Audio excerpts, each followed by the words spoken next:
안녕하세요. 책 넘어 사는 이야기 한민혜입니다. 사인님은 잘 웃는 편이세요? 불교에서는 웃는 얼굴이 최고의 붓이 곧 베푸는 마음이다 라고 합니다. 대인관계에 있어 미소는 만병통치약으로 여겨졌죠.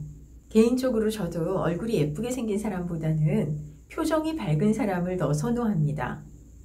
그런데 최근 들어 특히 이 밀레니얼 세대들한테 자주 듣는 질문이 있습니다. 웃고 싶지 않은데도 웃어야 되나요? 다른 사람 때문에 내가 왜 억지로 웃어야 되죠? 하는 질문인데요. 그래서 오늘은 웃는 얼굴을 뜻하는 미소에 관해서 조금 다른 관점으로 얘기를 해볼까 합니다. 사람은 천성적으로 웃음을 타고납니다. 아기들은 태어나기 한두 달 전에 이 자궁 속에서 자신의 존재감을 느끼면서 행복하게 웃는다고 하죠. 그런 아기가 생후 5, 6주만 되면 사교 웃음을 짓기 시작합니다. 초롱초롱 눈을 맞추고 방긋 웃을수록 부모의 사랑과 보살핌이 커지죠. 물론 이때 관계와 소통도 시작이 됩니다. 진화학자들은 아기의 웃음이야말로 생존에 필요한 부모의 사랑을 끌어내는 가장 확실한 도구로 쓰인다고 얘기합니다. 이렇게 원하는 것을 얻기 위한 사교미소는 성인이 되면서 더 자주 짓게 됩니다. 사교미소는 이 웃을 때 눈꼬리 근육이 수축되면서 눈이 가늘어지는 진짜 미소와는 달리 입꼬리만 올라가 있다는 특징을 보이죠. 일상에서 흔히 볼 수 있는 사교미소는 화장품 모델 사진이 아닐까 싶은데요. 입꼬리가 올라간 이 입만 가리면 실제로 웃고 있는지 아닌지 구분하기가 어렵습니다. 아기야 살기 위해서라지만 어른은 왜 사교미소를 짓는 걸까요? 굳이 과학적인 근거를 대지 않더라도 상식적으로 우리는 웃는 얼굴을 좋아하기 때문입니다. 웃는 얼굴은 그렇지 않은 얼굴에 비해서 더 매력적이고 더 유능해 보일 뿐더러 보상하고 싶은 마음까지 자극한다고 알려져 있죠. 카페 여종업원 대상으로 한 실험이 하나 있습니다.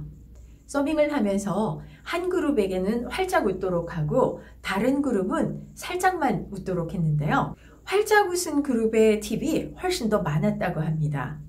이처럼 만들어진 웃음은 사회생활을 하는데 긍정적인 평가를 끌어내고 좋은 관계를 유지하는 윤활유로도 쓰이고 있죠.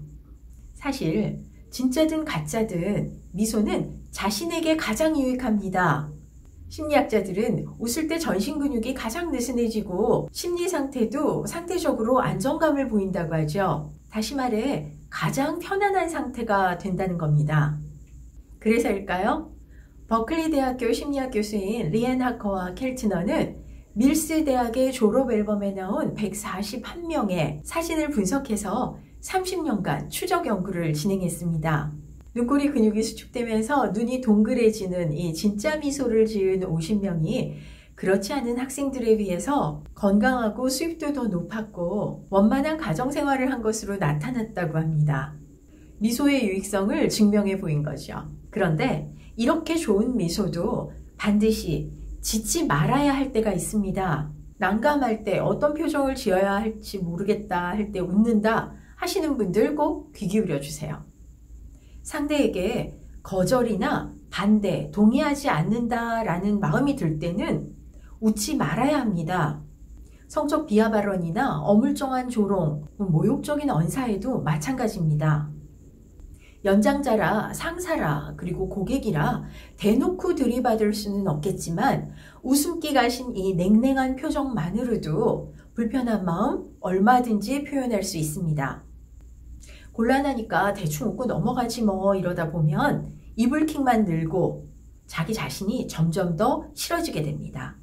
그럼 여기서 남을 위해 웃어야 될까요? 웃고 싶지 않은데 억지로 웃어야 될까요? 하는 앞서의 질문으로 돌아가 보겠습니다. 사실 이 질문은 감정노동과도 연결이 되는데요. 그래서 제 경험을 한번 얘기해 볼까 합니다. 다른 영상에서도 말씀드렸던 것처럼 전 꽤나 오래전에 이 승무원으로 근무했습니다. 정말 잘 웃고 자주 웃고 힘들어도 내색하지 않아야 한다는 이 업의 특징이 있죠.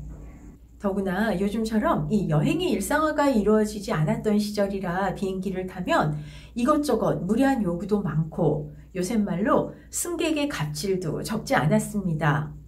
갓 수습을 땐 주니어 시절이었는데요. 정말 터프한 그룹 승객을 만났습니다. 정말 친절하게 대하고 싶지 않은 승객 어떻게 해야 되나요? 웃음이 안 나와요. 웃고 싶지 않을 때는 억지로 웃지 않아도 돼. 웃으면서 일하는 게 훨씬 덜 힘드니까 웃으라는 거지. 그리고 괴로워하면서 웃는 거 승객들도 다 안다? 그럼 우리도 사람이지 당연히 힘들지. 그런데 잠깐만 상상해보자. 빡빡한 살림살이에 한동안 돈 모아서 비행기를 탔어. 얼마나 대접을 받고 싶겠어? 기분도 둥둥 떠있고. 그 사람들이 우리 가족이야. 승무원은 그 행복한 여행을 도와주는 사람이야. 밥 주는 사람이 아니고.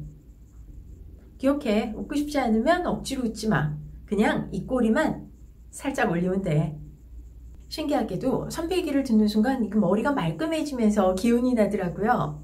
그날 이후로 승무원을 그만둘 때까지 참 즐거운 마음으로 비행을 했습니다. 생각해보면 우리는 어떤 일을 할 때 반드시 돈 때문에 하는 것 같지는 않습니다. 말로 다 표현 못하는 이 의미와 보람이 있기 때문에 일도 하고 또 웃음도 짓는 게 아닐까요? 진짜 웃고 싶지 않을 때는 억지로 웃지 않아도 됩니다. 입꼬리만 살짝 올리세요. 다른 사람이 아닌 사인님 자신을 위해서 활짝 웃는 하루 보내셨으면 합니다. 오늘 영상 재밌으셨어요? 영상이 도움이 되셨다면 좋아요와 구독, 빨간 버튼 꼭 눌러주시고요. 주변에도 많이 공유해주세요. 여러분의 공유가 제게 가장 큰 응원입니다. 고맙습니다.